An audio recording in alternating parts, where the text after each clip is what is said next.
కూటమి పాలనలో మట్టి మాఫియా రెచ్చిపోతుందన్నారు దేవినేని అవినాష్. పోలవరం కుడి కాలువపై ఉన్న మట్టిని అక్రమంగా తరలించేస్తున్నారని ఆరోపించారు. దాదాపు 350 కోట్ల దోపిడీ జరుగుతోందన్నారు. విజయవాడ ఎంపీ కేశినేని చిన్ని ఆధ్వర్యంలో ఈ మట్టి దందా నడుస్తోందని చెప్పుకొచ్చారు. ఈరోజు విజయవాడ నగరంలోకి ఆనుకుని ఉన్న కొత్తూరు తారేపల్లిలో పోలవరం కాలువ మీద ఉన్న మట్టి మొత్తం గర తరలించి కోట్లు దందుకునే వ్యాపారం కార్యక్రమం ఈ కూటమి నాయకులు చేస్తున్నారు. ఎందుకంటే పోలవరం అంటే ఈ రాష్ట్రానికి ఒక జీవనాడి.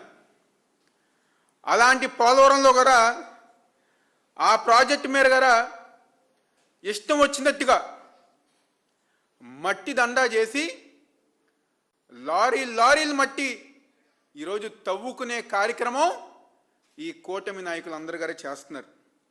దాదాపుగా 350 కోట్ల దోపిడీ, ఒకటి కాదు రెండు కాదు 350 కోట్ల దోపిడీ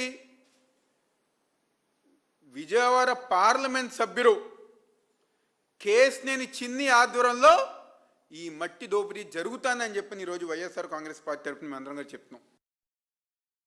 మరిన్ని అప్డేట్స్ కోసం ఛానల్ ను సబ్స్క్రైబ్ చేయండి. నోటిఫికేషన్స్ కోసం బెల్ ఐకాన్ పై క్లిక్ చేయండి.